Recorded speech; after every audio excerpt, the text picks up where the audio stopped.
Awesome. So we're started there. DJ Fox, don't say anything. Okay.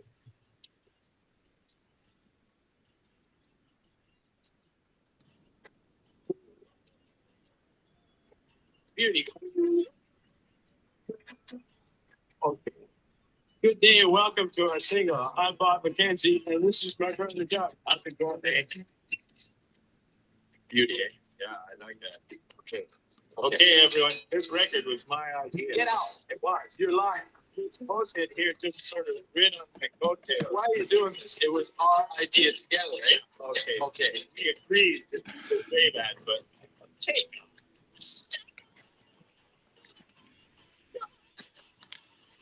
It's a beauty. What was that? All right. Episode 2.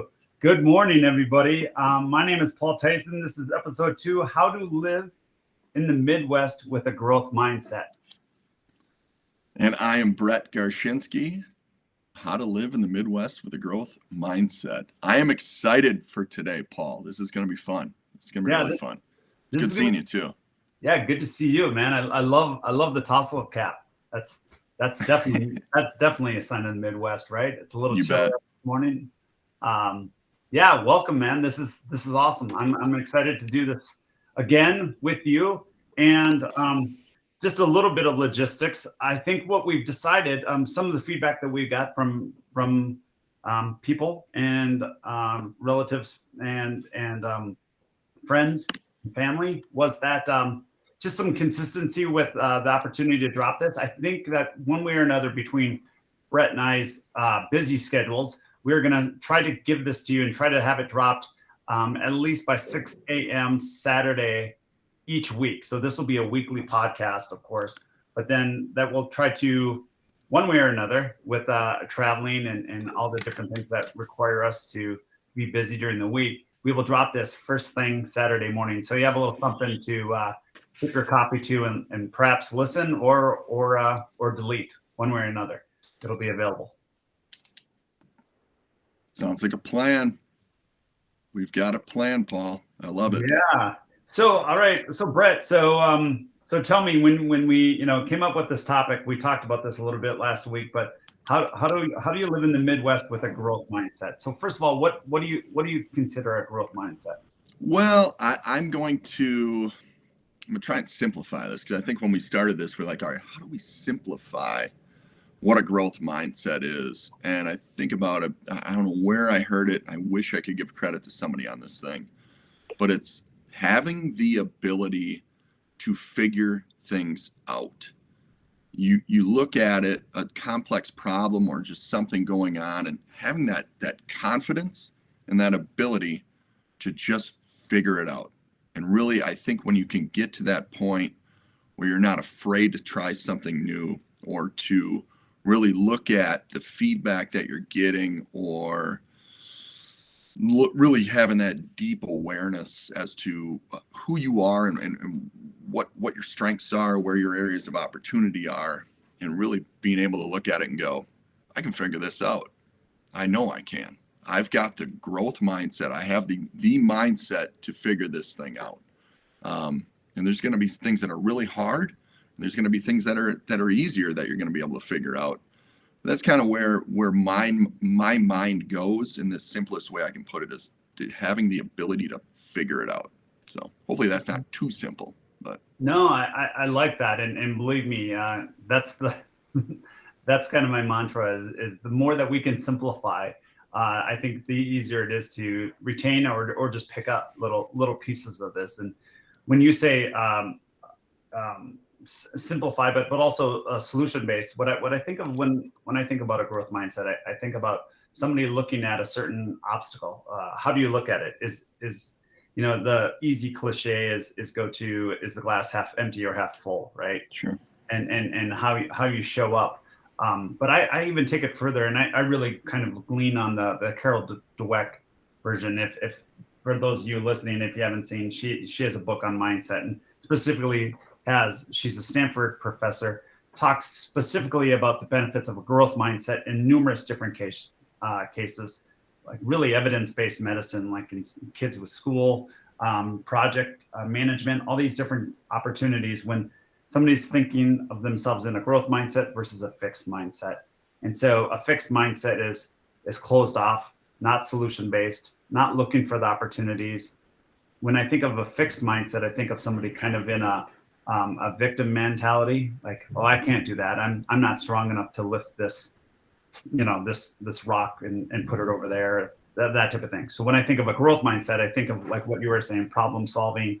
I think of words like I can do versus I can't, or if I haven't been successful with it, I haven't been successful yet. In the book, Carol Dweck talks about specifically the power of yet. And so what it does is it doesn't limit you to say that I failed or I won't be able to do it, but it changes the vocabulary to say this is something that I will do. I just am not able to do it yet. So it's not that failure. It's not that, negative. Here we go. All right.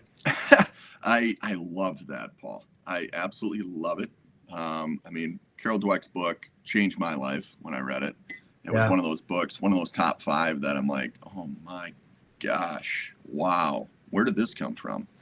And we use the power of yet at home. Like that is something that our 2-year-old last night, she goes, I can't do it, Dad. And I go, yet? And then it was, I can't do it yet. Hang on, your 2-year-old? Yeah. Yeah. Well, she's going to be 3 in May, but yeah, okay. We're getting it in there. We feel That's like we awesome. Yeah, and then Lewis even said it. I mean, he said it a couple days ago. It's yet, that power of yet. That's what it's one word, and it's actually something I brought to work as well. I mean, because I think we're all deep down, we're all kids. We've got an ego structure, but I think deep down we all got a little kid inside, and that fixed mindset will come up. And if you can just implement that one word, if we're going to simplify things, figuring things out, and then using that word yet as much as possible, even in my own life too. I can't do it. I don't know. I can't do it. Can't do it yet. You're rehabbing a knee. I can't do it. Can't do it yet. I mean, that one word just changes your mindset. I mean, it really does. So I'm glad you brought that up, and you make so many good points, and you say it so much more, eloquently than I do. So. Oh, I don't know about that. What I love about what you just said though is that you're using it with your kids, and well, first of all, she's an old 2, young 3, and if she hops onto any kind of that, I think that's great. That's gold. Let me tell you the other side of that. I have 2 teenagers. If I would say what you just said to them, that I can't do that, and I say, oh, you can't do it yet, they would either at least throw a water bottle at me or tell me to stop preaching your growth mindset or your mindset stuff on me, Dad. So just not that one's worse than the other. They're both learning opportunities for us parents, right? But it would be a much different story. Let me just say that. I'm learning from you. Thank you for that. And that's something that I take these notes, either write them or mental notes when I talk to older fathers like yourself. And I don't mean that by an age thing. I just mean you have older kids is what I'm saying. So my hair is not quite that great, but it is grayer for sure. Awesome. So okay. So we've kind of defined growth mindset, or we kind of put some parameters. So, when we were thinking about this, how, what were you thinking, how, living in the Midwest, so now bringing the Midwest values into that growth mindset? Well, I think living in the Midwest, it is an area where we have opportunities all over the place. And I think it's going into it, understanding that when I think this can be anywhere too. So Midwest, where East Coast, West Coast, right? Sure. When you're going into something new, really not being aware of what you know and what you don't know, and keeping your mind extremely open. I think a beginner's mind when I think of growth mindset. And I know you're nodding here. It's very true when you start a new task, to keep that beginner's mind. And I think we want to act like we're the subject matter expert a lot. And you don't have to. Even if you know a lot about something, if you keep that beginner's mind going into whatever area it is in your life, you know, I have the opportunity of having little kids that I get to go back right now and really live life again through them and watch their beginner's mind. So it's kind of easier for me right now, at least if I do have the right mindset when I talk with them, and keeping that beginner's mind whenever you can. If there was, again, trying to simplify this, pretend it's the first time you've ever done it, and keep that open-mindedness to what's something new that's out there. And I also think about when, you know, coming out of a pandemic, this world is going to be a lot different. And people, you know, some people, myself for sure, I look at it sometimes, I get fixed-minded, like, this is the way I used to do things. This is the way it has to be done. No, the cool thing is with this new refresh, if you want to call it that, sure, we get to create. And I think creation is the word that comes to mind too. I think of words. I think, you know, creation, and let's go and create. Let's try something new. And it hasn't even been done yet. And keeping an open mind and keeping a beginner's mind. So I'd say beginner's mind and look to create. Look to create. So I don't know if that makes sense, but it does. I love the beginner's mind. I was just thinking, okay, so I love the beginner's mind. I love the, you know, the creator that, but one word that I want to hone in on that you really talk about is the awareness, like almost going into a situation with a certain amount of awareness that, hey, I don't have it all figured out, right? You know, that difference of instead of going in with the agenda or going back. And so what I was thinking about is, can you give me an example of like a real world situation, whether it's friends or colleagues in the Midwest, or maybe a family situation where you're putting yourself in, you're showing up, you know, with that growth mindset, but you know that that's not what you're going to receive. So how do you, you know, you talked about, and we don't have to talk about family yet. We don't have to go No, it's fine. Yeah. But that whole idea of that Midwestern value of values that a lot of people at the table, wherever that, you know, you're going to dinner. Let's get the scenarios. You're going to dinner, and it's either a group of friends or a group of colleagues from the Midwest, and you're sitting down with them. You're going in with a growth mindset. How do you show up? How do you live? All right. Yeah. Oh man, I might let you take this one too, obviously. Yeah. You know, if we want to simplify it, I mean, I'm looking at my hat right now. It says Indeed Brewing on it, right? Indeed Brewing. Man, like I have kind of a fixed mindset around, it's going to sound crazy, but craft beer. Like I know it sounds, is that a simple way? Is this, can I use this as an example? Would that be all right? Yeah, go for it. So I've tried so many breweries around really around Minnesota, and we stopped going to breweries. We tried to hit every new brewery that we could when they started coming out, and so many of them came out. Right. And I'm like, no, I got my top 10. You guys, I can't go to you anymore. Okay. Like you're not in the top. You're not Indeed. Sure. We're sponsored by no one, by the way. Right. There's absolutely no fun. Pearl Jam's 1994 tour, sponsored by no one. But we're open to it, right? We're open. If Indeed wants to send free beer, hey, we are not going to turn that down. Yeah. Sorry. But I look at it. So I've got like a top 10, and it keeps moving and changing a little bit. I mean, but it's only those 10 that are in there. So if somebody says, go to a new brewery, I'm like, no, I'm good. I've got my 10. I'm fine. So sitting down at a dinner, I'm trying to tell everybody what beer they should order without even asking them if they've had a craft beer before or had any type of a beer around the area. You know, the guy sitting next to me could be a master brewer at, you know, a top-notch brewery somewhere in the Midwest, and I'd be telling him right away, I'm teaching right off the bat instead of having that open mind. Again, trying to simplify it just for myself, really. Sure. That's one area that I'm like, okay, need more of a growth mindset when it comes to beer. And I know it's early in the morning here. Why am I talking about beer? But I didn't. Well, you're wearing the hat, and the hat. But the problem is now everybody listening, we're launching this Saturday morning. They're gonna be having coffee, and they're like, now I want a beer. Well, it's something I can have in the afternoon. But so what I was getting at, and what I love about what you initially said with the beginner's mindset, though, is that and your reference to the beer, I think is more like, hey, you know what you enjoy, you know what you don't. Yeah. And it wasn't that you're not open to other options. You tried out the other breweries, but you figured out that these 10 were your 10. What I was thinking of, and I kind of wrote down 5 ways to really kind of overcome like the fixed mindset. If somebody comes up or shows up in that fixed mindset, kind of ways to get through that. So I think about specifically when I show up, things that I think of the word triggered. If you're triggered in a certain situation, somebody comes in and says, well, I can't do that, or you only have to have this beer, if we're going to stick with the beer analogy going through this. And one of the things I go to the top 5. I have 5. I'm going to keep doing 5 as the theme throughout all of these, just because of the high 5 habits and the 5, 4, 3, the 5-second rule, right? But number 1 would just be prepare yourself to be triggered.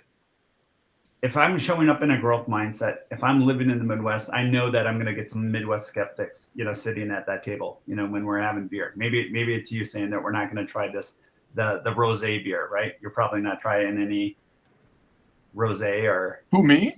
Yeah. Oh, yeah, I'm totally open-minded to. Oh, you are? Okay. To different kinds of beers. It's the brewery. Oh, okay. That is for me. Yeah, keep going. Keep going. That's fair. So one, I prepare yourself to be triggered. In Meditations by Marcus Aurelius, they talk about this specifically when they say that, that one way or another, when you wake up in the morning, you're going to run into people that have a fixed mindset or negative personality. That the only time you let that bother you is if you react to it instead of responding to it. And the difference is subtle, but it's specific to showing up, knowing that you're going to get that negative response from that certain individual that always might be negative or always might come up in that fixed mindset. Don't react to it. Don't give them the power to that reaction. So the biggest one is just preparing yourself. So that's number 1. Number 2 is, I think, looking for the growth opportunities in the conversation. So if you're sitting down with a group of colleagues or a group of friends at a table at a brew house, it's looking for the people that are going to be intriguing for those opportunities to have a growth-minded conversation. And what do I mean by that? That's more like, hey, we saw this brewery, but there's a new brewery down the road, or we should try this one out. What's new about it? Well, it's the same brewer from Indeed. You know what I mean? It's the same guy that was there. Whatever. Yeah. So look for those growth opportunities in the conversation. And a clear distinction there is I don't mean to be like that we have to be Pollyanna about it. Like, it's all got to be roses and rainbows, right? That's not. But rather, if I'm going to be out and spend time away from my family, I want to make sure that I'm doing it to enrich my opportunities or enrich my evening rather than bring my evening down. So I'm just going to look for those opportunities and maybe steer clear of the other ones. Number 3 is limit my time with negative people or fixed mindset people. Yeah. I think Gary Vee has a very good YouTube kind of recap of this, where he talks specifically about, he goes, take the 5 people that you have around you right now, and on a list of 1 to 10, 1 being negative, 10 being very positive, where do they fall along that line? If they're below 5 and down, spend less time with them. Some of them might be your parents, some of them might be brother or sister or sibling or someone. Doesn't mean you have to come out of your life. Just maybe spend less time with them. It could be a friend that just is always bringing you down. Do that little number thing, and I think that was very helpful. So that's 3. And we can go into deeper of these, but number 4 would be be the fun one. I like that. I like this one. This is maybe where I show up as more of the knucklehead than the fun one, but be the one that's bringing some excitement, something new, the opportunity to the group. So that's number 4. And then number 5 is just listen and kill people with kindness. So, if we're talking about 5 ways to overcome somebody with more of a growth mindset rather than a fixed mindset, is listen and kill them with kindness. So if somebody does throw out, oh yeah, but Paul, we're in the middle of this pandemic. Yep. We're all in it, just call it out for what it is. Yeah. And you just say, like I said at our first podcast, we talked about, this is my first pandemic. I'm going to make mistakes, But if you give me a little bit of room here, I'll fix them before we head into the second pandemic. Yeah, I love all those things. That's great to have a top 5 or 5 ways. That's fabulous, Paul. Fabulous. It's my David Letterman attempt at top 5. You know, the thing I hear you saying too is that the 5 people you're around the most, you're the average of those 5 people. And if you think about that, I mean, I like how you score it, kind of grade it, 1 through 10, but you are the average of the 5 people you're around the most. Right. Be careful who you're with. Be thoughtful. Be intentional about who you're with. When I talk to, I did presentation to high schoolers, 16, 17-year-olds.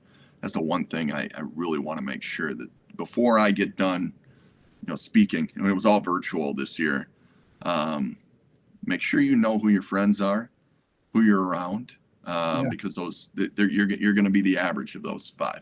If they're off, behind the school, smoking cigarettes or doing whatever, maybe that's not cool anymore. I have no idea. And then that was what the cool kids did when I'm being right. You know what I mean?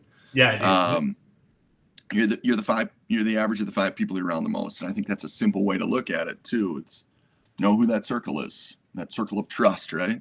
Right. Gaylord Fokker. But no, you need to know that circle of trust. I mean it, like it's surround yourself with great people.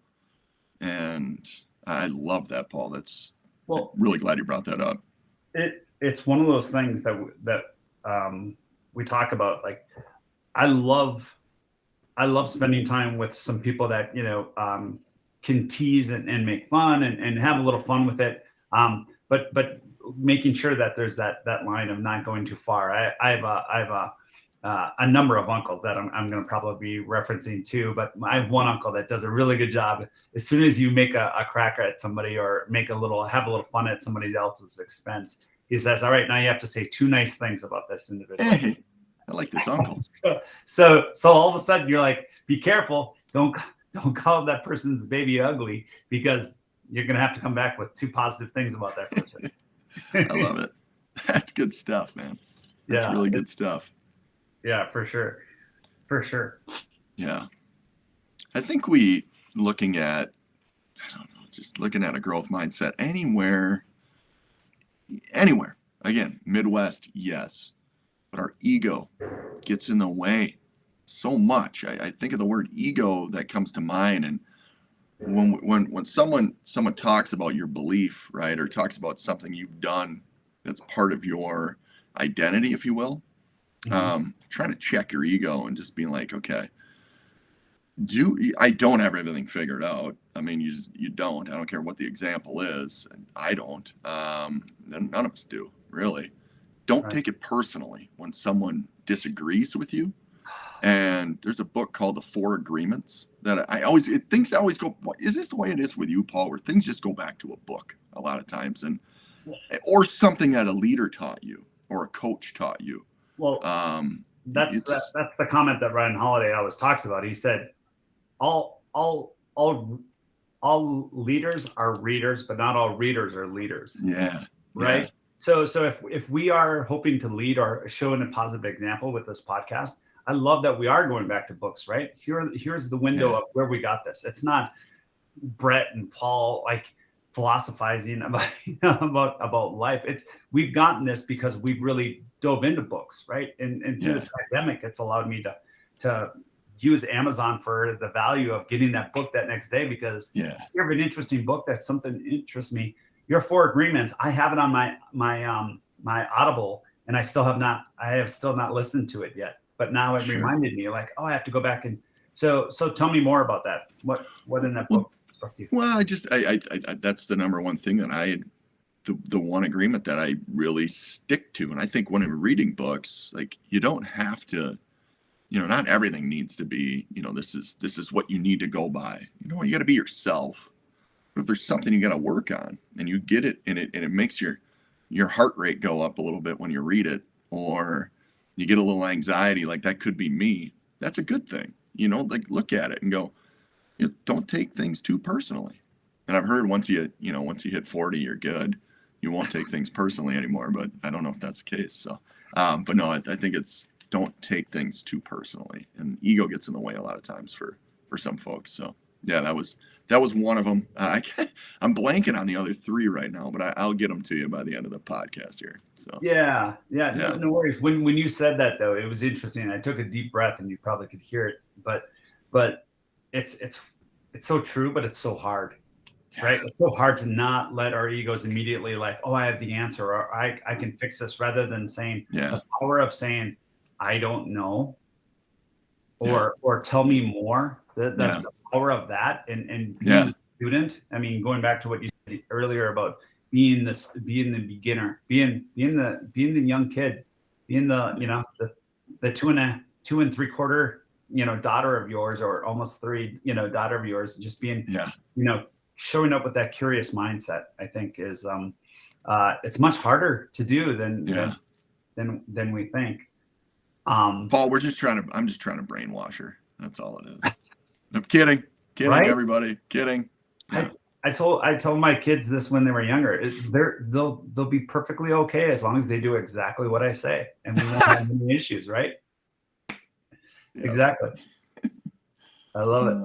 I love it. So I think about when I think about ego, I think one of the best things that we could do for ourselves, and this is once again Marcus Aurelius quote. So it is going back to the books that we've read, but he says the best revenge is not to be like that. So the best revenge to somebody who's coming in with either triggering you or a fixed mindset and trying to, because there's people that will lead that same conversation at that Indeed brewery table, to paint that picture a little bit, with that fixed mindset, and let it go down right away with whether it's a political discussion, the pandemic discussion, any of those things. How do we do it without sounding Pollyanna? Well, the best revenge is not to be that person. Try to see the opportunity, or try to bring a little bit of, I kind of do it with a sense of humor, or a little bit of self-deprecation, because it comes so naturally or easy for me. I don't know why that is, but it just does. And so sometimes I use that as a tool to try to change the dialogue, but I don't know. I can relate to that. I mean, my godfather, actually, before he passed away, this was number of years ago, he passed away. Unbelievable guy, by the way. Unbelievable. But his license plate was LWITBR.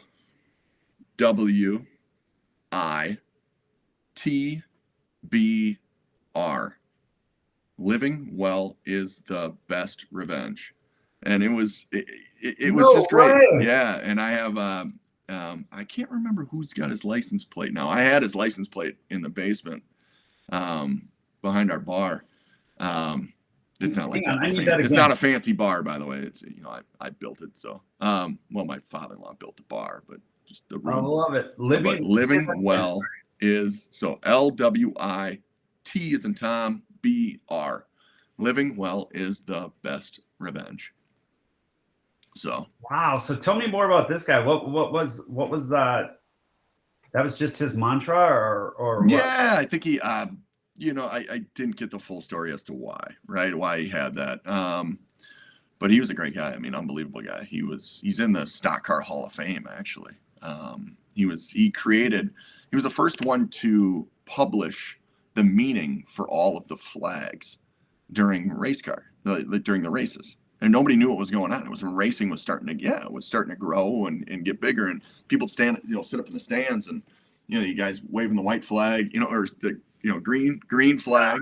I don't even know white this flag, and then checkered flag. People knew those three, but they didn't know the other flags, like something's on the course, so you're on the track. So, like some of these flags, he just put them in his publication. He owned a magazine. Oh, okay. Yeah, so he owned a magazine, and then he published it, and he was also an announcer at Shakopee Speedway. No way. No, he's just an incredible guy. And then he started running these courses where, like, small tracks wanted to know. I mean, he was a growth mindset in himself. He created something. He saw a problem, an issue where these small track owners couldn't make any money. They weren't having a profit. So he's like, he helped one small track somewhere in the U.S. and then they're like, you you should try and help these other ones. So he's like, all right, we'll put a course together or like a workshop. So he had all these small track owners come out to Vegas for a week, and he taught them how to become profitable. So a lot of these small tracks around the Midwest, if you drive up and you say the name, he will they'll like open the door for you. He's a great guy. So yeah, one of his tricks, I guess, or tips was like, put the winners of the heats in the back. So then when they start, they have to fight to get to the front. You're going to get much better racing. And it's going to be more competitive. So just like that was one little thing that he had, but he had a growth mindset, right? And that's awesome. Inspiration's all around us, right? It's all around us. So living well is the best revenge. That's what's so cool about this. And this is what's kind of funny about this is that I had no clue you were going to bring up that story. I had no idea where you were going to go with it. And that's the kind of the riffing that we're doing here. But I definitely am going to put that on a note card here. So living well is the best revenge. It's just a completely straight out of Marcus Aurelius, though. You brought it up. I mean, that's the beauty of it, right? That's the beauty of it. On his license plate. On his plate. Very cool. You bet. Very man. Cool. So when it comes to growth mindset, now that we're doing the podcast, I'm trying to make sure that I'm consciously doing a growth mindset activity every week. So this year I did, or this week, wife and I went to the Van Gogh exhibit. I was starting to talk to you a little bit about this, and I'm like, we got to say, we went, and it's like we went to art galleries before, and I just walked around just like, what is this? I don't get it. What is going on? I don't get it. Right. And I'm like, great opportunity, growth mindset. Let's go do it. Sure. So we went. It was up in Northeast Minneapolis, and it's unbelievable. It's a traveling. It goes from state to state, right? I don't know the whole kind of sequence there. It might be. Is that what you saw? Is it? That's what I had heard when you referenced it earlier when we were chatting earlier this week. I was talking to somebody else, and I think this is it. I could be wrong. This is definitely out of my wheelhouse as far as knowledge about. But I love this. Tell me more about this. All right. So it was just it walked in there, and I thought I was going to be looking at art the whole time, and my wife she's so good at this. She kind of just told me enough to get us there. And then the entire room is a screen. I mean, it's all around you, and it's this art just constantly moving through the screen. Like constantly moving to music. So it's putting one art with another art, combining them. And it was beautiful. I mean, it was beautiful. It was inspirational. It was relaxing. It was therapeutic. I could throw more words at you, but it was an hour long. And then we sat there, and we did it for another hour. I just was like, it was cool. It was really awesome. And yeah. So it wasn't okay. So this is maybe different than what I was thinking. So this is like a show then for an hour. Yeah. To music and like Van Gogh's paintings are on the wall. Van Gogh's paintings. Yeah. Yeah. It's pretty cool. So yeah, that was my growth mindset activity for the week. Okay. That's stepping out of your off. You took off the hockey skates and went into the art gallery. I like it. Completely. Yep. You got it, man. So that's awesome. I encourage anyone. I mean, I know you do the same, I'm sure, where it's like, I got to get out of my comfort zone. Where can I grow?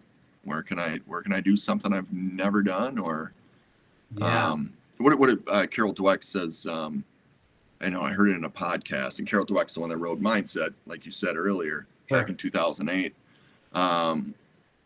She said, do something growth mindset, extremely, like outrageously growth mindset that brings you closer to the person you want to be.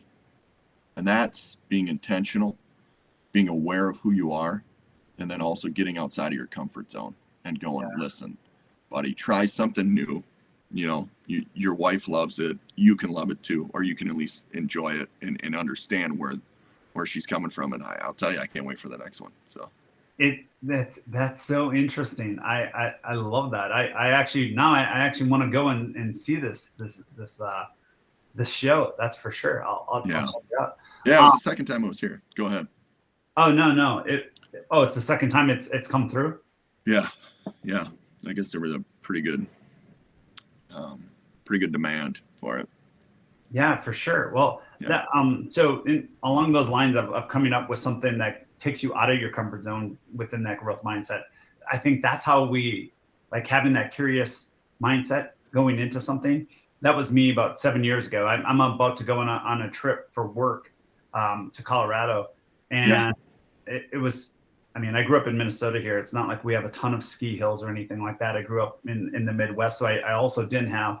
I think Powder Ridge. It was like a ridge. It's not even called a mountain. It's a ridge is where people went to go skiing, and we just didn't have time or the dollars to do it. So I never learned how to ski. Well, 7 years ago, I went to this meeting out in Colorado, the same meeting I'm going to be going to in March, and everybody was skiing. And I'm like, well, when in Rome, I've never done it before. I'm probably going to fall quite a lot because I'm not very, nimble. You know what I mean? I was a football player and wrestler when I was younger. I never skated or skied. So Sure. figure living in Minnesota.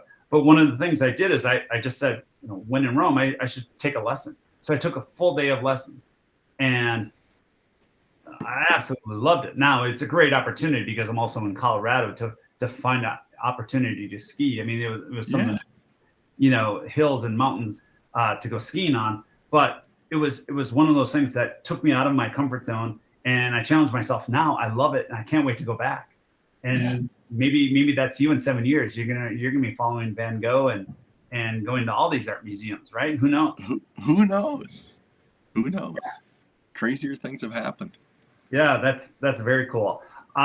One of the things you said that I'd like to come back to, though, is with Carol Dweck talking about the growth mindset and challenging yourself, or coming up with a new word. One of the things I've done this year, and I don't know if I told you this, but I was part of a challenge early January talking about what's the one word that really going to be a theme for you this year. And my word that I came up with was believe. It just so happened it wasn't that far after I had watched the Ted Lasso series, which is fantastic. Have you watched it, by the way? Oh yeah, it's unbelievable. Yeah, you're right, buddy.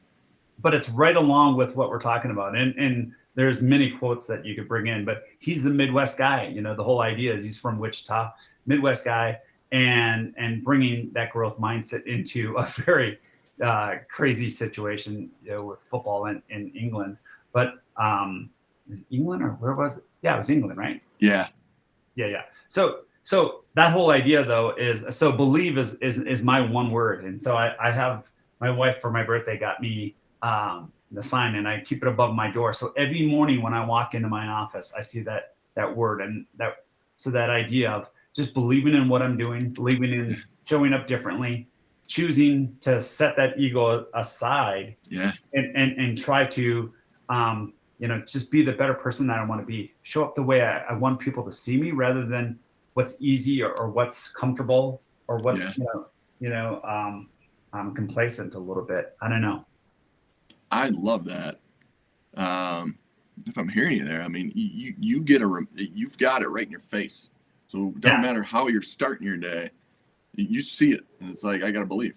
I mean, that's my thing. That's my thing for the year. It's my motto. Anything else from the challenge that you think was helpful for you that you're doing more of? Well, one of the things that they really talked a lot about, and this was the New Year, New You Ryan Holiday bit that he does with his podcast, but he talks specifically about whatever you determine. And we talked a little bit about this last week, talking about how you set yourself up. Like, you can be negative, you can be along, the fixed mindset. I can't do this, or I won't do this, or anything like that. It's a self-fulfilling prophecy, right? The more you show up and you have a word that's negative or that's going to bring you down, more than likely you're going to end up that way, where you can't do that, right? You can't move that boulder from here to there. Why? Because you said you can't. Yeah. And what happens is our minds start telling us that that's reality, when so often it's not. There's so many opportunities. I'm listening to this book right now. Tony Robbins just came out with this new book, Life Force. It's all about these numerous scenarios where people were diagnosed with cancer. And you know this from our history of where we were diagnosed with terminal cancer, right? Yeah. You're given 5 to 6 months to live. They've made a choice to show up differently, have more of a growth mindset, to truly change their diet, not go on chemo or anything else, and change the trajectory of where they were going with their disease state. So not allowing, that's a self-fulfilling prophecy of getting that terminal diagnosis and heading down that terminal path, making a choice to switch that mindset, to move in that different direction. And I know it sounds, kind of Pollyanna, but there's examples of that in this book. And it's those examples that I choose to follow rather than the ones that are going to be the negative ones. And so I wake up each and every morning with that idea of believing in the good that I can not only see in the world, or that I can provide in the world. And that's something that really, really fuels me, is that when I can bring and serve more goodness is going to come my way. And I'd rather live in a world like that than the latter. Man, I'm writing notes. You're inspiring me right now. I mean it. Thank you. Going back to what you were saying about what I loved about you can't move that boulder, or no, of course you're not going to be able to if you tell yourself you can't do it. We just went back to the word yet. Right. Yet. You can't yet. You can get there, but it's planting that seed in your mind that you're just not there yet. I just got to keep working. I got to keep moving in the right direction. And the other part you brought up too is with Tony Robbins. And if I remember right, I think he says this a lot. I'm sure other people say it too, but the world is happening for you, not to you. Yeah. And one of those simple ways of who can I serve today? What can I do to help? And it's happening for me, not to me. Don't let things, be proactive. Be proactive if there was one word. So yeah. Well, and I know we're coming up on time here. We have about a couple minutes left, but one of the things, as we're talking back and forth and we're feeding off each other, and this is great and it's positive, but I can hear, if somebody's listening right now, I can hear them saying, oh, that's great. Great, Paul, great Brett, you have it made. I mean, you're both very good looking gentlemen. You have very good. Oh my Lord. See, there's that. Obviously don't have the video on. Yeah. Right. We have the video on. No, but I mean, things are going really well for you. It's easier for you to do that. You don't have this problem. You don't have that problem. Hey, I'll be the first to say I have plenty of problems. If we want to, start off the next podcast with that, we can go into those. We definitely have anxieties. We have, things like, as parents, as spouses, are we doing this right? Are we helping our kids? Are we hurting our kids here and there? I mean, there's all kinds of different things that we second guess about ourselves. So I don't want to make this sound like everything's just, like I said, sunshine and rainbows, but yet it's choosing that decision, knowing that that's going on in the back of our head, but choosing to show up differently, even though that there is that doubt there. Being realistic and still having that opportunity to find that growth mindset, I think is what our kind of superpower truly is. Yeah. I mean, I could choose to tell you all of the things that are going on in my life and have gone on in my life over the last 2 years. If we want to turn this into that, we can do that.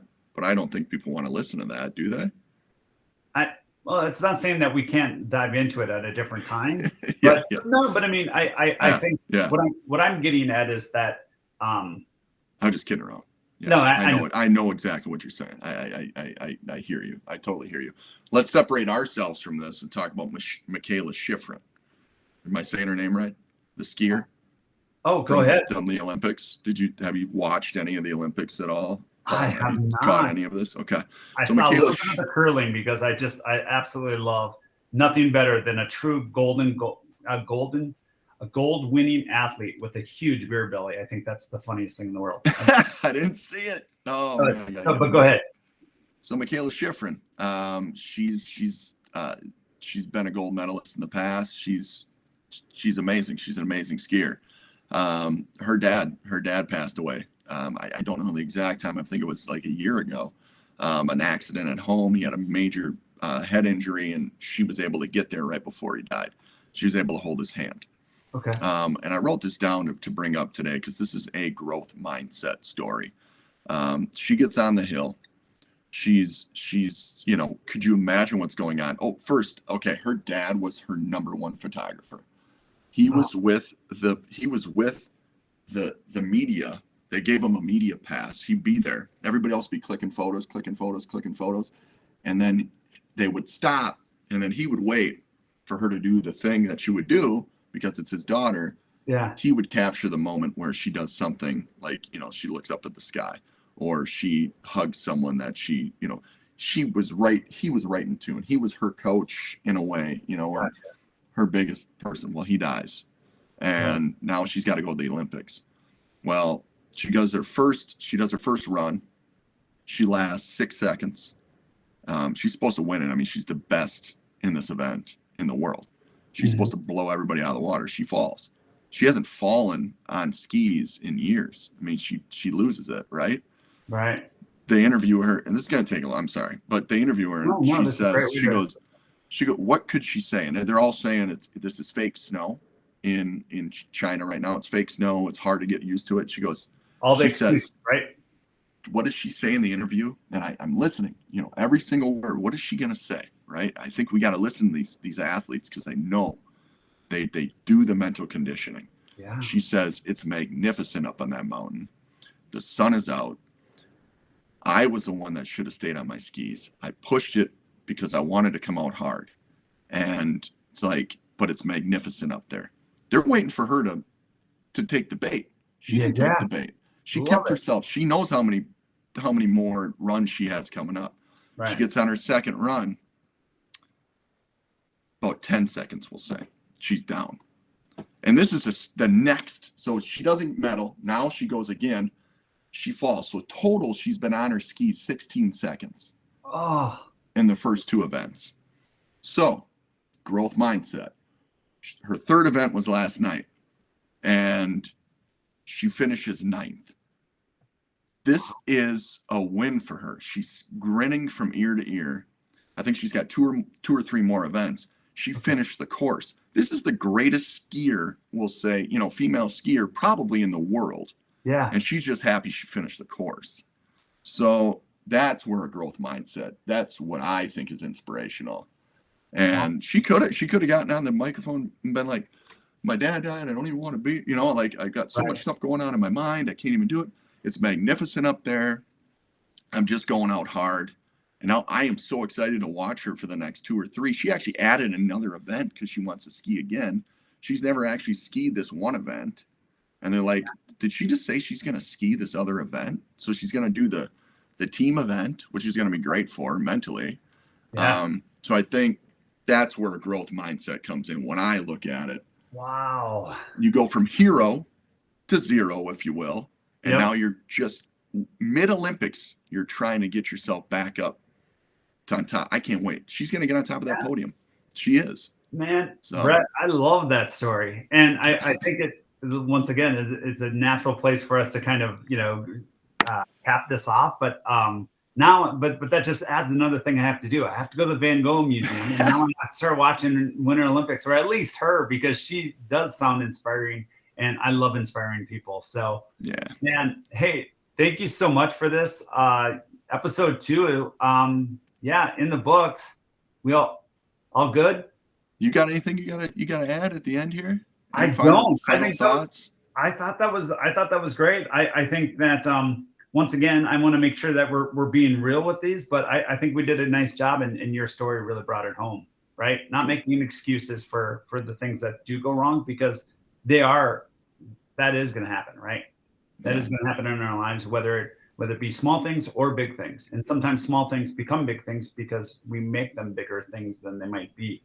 But deciding how you want to show up more in the growth mindset versus a fixed mindset can be a game changer for you. Yeah. So if this resonates with us, I think it resonates hopefully with other people as well. So it's always a pleasure, Paul. Always, man. I'll see if we can get our production value going. All right, Brett. Hey, man. Thank you. And we'll see you next week. All right. Take care.